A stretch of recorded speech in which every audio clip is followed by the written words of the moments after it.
Biokimia 1 anggotakan, saya Iqbal Adrian Milka. Saya Delia Aisyadillah. Dan saya Niki Kartika. Selamat menyaksikan. Ekspresi genetik. Tujuan: mahasiswa menguasai pondasi saintifik materi gen, genom, kromosom, kode genetik, transkripsi, dan translasi. Gen adalah urutan DNA yang memiliki informasi genetik mengkode untuk sintesis protein dan RNA. Secara klasik, gen didefinisikan sebagai bagian dari kromosom yang menentukan atau mempengaruhi satu karakter atau fenotipe, seperti warna mata. George Beth and Edward Tatum mengusulkan definisi molekuler dari sebuah gen pada tahun 1940 setelah mengekspos spora jamur Neurospora crassa ke sinar X dan ke agen lain yang diketahui merusak DNA dan menyebabkan perubahan dalam urutan DNA atau mutasi. Mereka mendeteksi strain jamur mutan yang kekurangan satu atau enzim lain tertentu, kadang-kadang mengakibatkan kegagalan seluruh jalur metabolisme. Bedel dan Tatum menyimpulkan bahwa gen adalah segmen materi genetik yang menentukan atau mengkode satu enzim, hipotesis satu gen satu enzim. Kemudian di konsep ini diperluas menjadi satu gen satu polipeptida, karena banyak gen mengkode protein yang bukan enzim atau untuk satu polipeptida dari protein multi subunit. Kekurangan relatif gen dalam genom manusia membuat banyak DNA tidak diketahui. Sebagian besar DNA non-gen berbentuk sequence berulang dari beberapa jenis. Mungkin yang paling mengejutkan, sekitar setengah genom manusia terdiri dari urutan berulang sedang yang diturunkan dari elemen transposon segmen DNA, mulai dari beberapa ratus hingga beberapa ribu pasangan basa yang dapat berpindah dari satu lokasi ke lokasi lain dalam genom. Elemen transposon adalah sejenis parasit molekuler yang secara efisien membuat rumah di dalam genom inang. Banyak yang memiliki gen yang mengkode protein yang mengkatalisis proses transposisi. Beberapa transposon dalam genom manusia aktif bergerak pada frekuensi rendah, tetapi sebagian besar merupakan peninggalan tidak aktif yang diubah secara evolusioner oleh mutasi. Meskipun unsur-unsur ini umumnya tidak mengkodekan protein atau RNA yang digunakan dalam sel manusia, mereka telah memainkan peran utama dalam evolusi manusia. Pergerakan transposon dapat menyebabkan redistribusi urutan genomik lainnya. Diagram lingkaran ini membagi genom menjadi transposon, gen, dan urutan lain-lain. Ada 4 kelas utama transposon. Elemen diselingi panjang atau line, panjang 6 hingga 8 kbp. Biasanya mencakup beberapa gen yang mengkode protein yang mengkatalisis transposisi. Genom memiliki sekitar 850.000 garis. Elemen pendek, panjangnya sekitar 100 hingga 300 bp. Dari 1,5 juta dalam genom manusia, lebih dari 1 juta adalah elemen alu. Disebut demikian karena mereka umumnya menyertakan satu salinan urutan pengenalan untuk alul. Restriksi endonuklease, genom juga mengandung 450.000 salinan transposon mirip retrovirus, panjangnya 1,5 hingga 11 kbp. Meskipun ini terperangkap dalam genom dan tidak dapat berpindah dari satu sel ke sel lain, mereka secara evolusioner terkait dengan retrovirus yang mencakup HIP, kelas akhir transposon. Terdiri dari berbagai sisa transposon yang panjangnya sangat berbeda.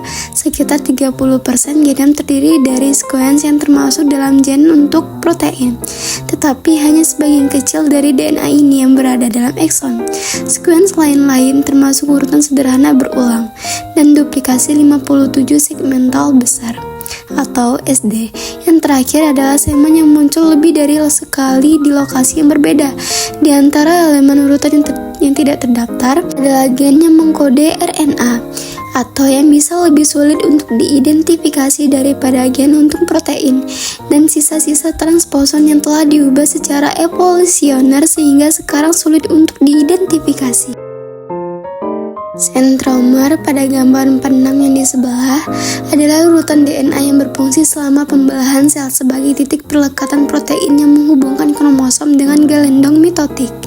Keterikatan ini penting untuk distribusi set kromosom yang merata dan teratur ke sel anak. Urutan penting untuk fungsi sentromer panjangnya sekitar 130 bp dan sangat kaya akan pasangan AT.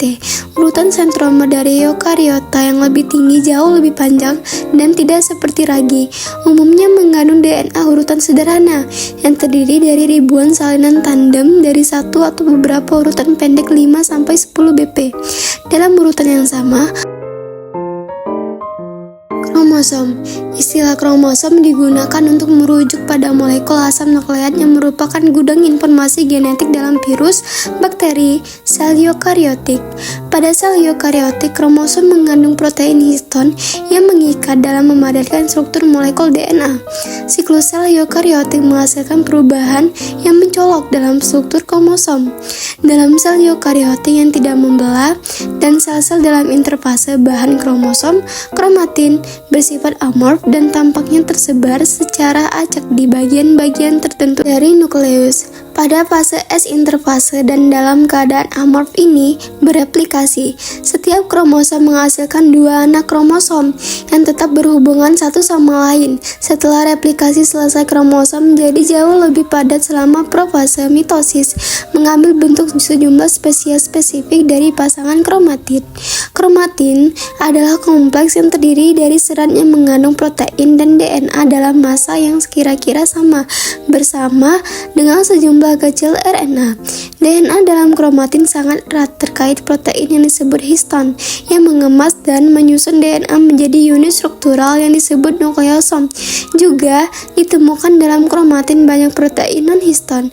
Beberapa di antaranya membantu mempertahankan struktur kromosom, yang lain mengatur ekspresi gen tertentu. Dimulai dengan nukleosom, DNA kromosom eukariotik dikemas ke dalam suksesi struktur tingkat tinggi yang pada akhirnya menghasilkan kromosom kompak yang terlihat dengan mikroskop cahaya. Pada gambar 48 di atas, sepasang kromatin anak yang terkait dan terkondensasi dari kromosom manusia. Kromosom eukariotik berada dalam keadaan ini setelah replikasi dan pada metafase selama mitosis. B. Ada 46 kromosom di setiap sel somatik manusia normal. DNA seluler tidak terkondensasi sepanjang interfase.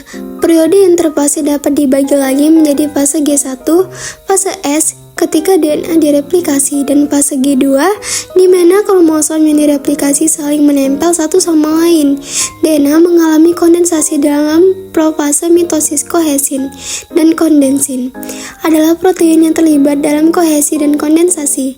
Arsitektur kompleks kohesin kondensin DNA belum ditetapkan, dan interaksi yang ditunjukkan di sini adalah kiasan, hanya menunjukkan peran mereka dalam kondensasi kromosom. Selama metafase, kromosom yang terkondensasi berbaris di sepanjang bidang di tengah antara kutub gelondong. Satu kromosom dari setiap pasangan dihubungkan ke setiap kutub gelondong melalui mikrotubulus yang memanjang antara gelondong dan sentromer. Kromatid anak terpisah pada anafase masing-masing ditarik ke arah kutub gelondong yang terhubung. Setelah pembelahan sel selesai, kromosom mengalami dekondensasi dan siklus dimulai lagi. Kode genetik. Inti dari dogma sentral adalah konsep bahwa informasi dalam bentuk abjad 4 huruf, yakni A, G, C, dan T, dan materi genetik yang diterjemahkan ke dalam abjad protein, yakni asam amino 20 huruf. Perantara antara materi genetik, DNA, mesin translasi, dan ribosom adalah RNA pembawa pesan atau mRNA. mRNA disalin dari DNA dalam proses yang disebut transkripsi dan kemudian diterjemahkan pada ribosom dalam proses yang disebut translasi, di mana mRNA mengarahkan urutan polimerisasi asam amino menjadi rantai polipeptida K. Adaptor RNA yang menguraikan kode genetik, cara kerja mesin molekuler yang menerjemahkan mRNA menjadi protein dan melakukannya dengan akurasi tinggi, dan kimia pembentukan ikatan peptida. Kode genetik didefinisikan sebagai hubungan antara urutan nukleotida dalam DNA dan urutan asam amino dalam protein. Setiap asam amino ditentukan oleh satu atau lebih triplet nukleotida dalam DNA. Selama translasi, mRNA bertindak sebagai salinan kerja gen di mana kodon untuk setiap asam amino dalam protein telah ditranskripsi dari DNA ke mRNA.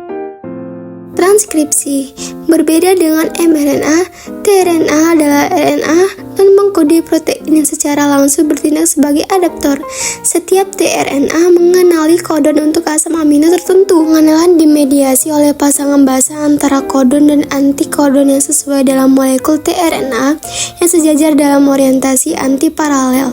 Terikat secara kovalen pada setiap tRNA pada ujung tiganya adalah asam amino serumpunnya, yaitu asam amino yang sesuai dengan yang ditentukan oleh kodon. Dengan demikian, asam amino asam aspartat terikat secara kovalen pada tRNA yang antikodonnya berpasangan dengan kodon asam aspartat 5-GAC3. Beberapa tRNA mengenali lebih dari satu kodon yang mirip. Hal ini dimungkinkan karena fenomena yang dikenal sebagai wobble, yang memanfaatkan fakta bahwa kodon mirip sering berbeda satu sama lain pada posisi ketiga. Bagian dari penjelasan untuk wobble adalah bahwa basa 5 di antikodon tidak dibatasi secara spasial seperti dua lainnya, memungkinkannya untuk wobble dan membentuk ikatan hidrogen dengan basa selain basa serumpunnya pada posisi 3 dari kodon. Juga, beberapa tRNA memiliki basa yang tidak biasa. Inosin pada posisi 5 wobble antikodon, yakni inosin dapat berpasangan dengan A, U, atau C pada posisi 3 kodon. Dengan demikian, aturan pasangan basa yang membentuk dasar untuk struktur heliks ganda tidak dipatuhi secara ketat dalam kasus khusus interaksi kodon dan antikodon. Translasi, sebuah mRNA mengandung serangkaian kode genetik yang berinteraksi dengan antikodon amino asid tRNA sehingga serangkaian asam amino yang sesuai digabungkan ke dalam rantai polipeptida. Ribosom menyediakan lingkungan untuk mengontrol interaksi antara mRNA dan amino asid tRNA. Ribosom berperilaku seperti pabrik migrasi kecil yang berjalan di sepanjang template yang terlibat dalam siklus cepat sintesis ikatan peptida. Ribosom terdiri dari dua subunit yang memiliki peran khusus dalam sintesis protein. Messenger mRNA dikaitkan dengan subunit kecil. 30 basa mRNA terikat setiap saat. Utas mRNA sepanjang permukaan dekat dengan persimpangan subunit. Dua molekul tRNA aktif dalam sintesis protein setiap saat. Jadi, pemanjangan polipeptida melibatkan reaksi yang terjadi hanya pada 2 dari 10 kodon yang dicakup oleh ribosom. Kedua tRNA dimasukkan ke sisi internal yang membentang di subunit. tRNA ketiga mungkin tetap berada di ribosom setelah digunakan dalam sintesis protein sebelum didaur ulang.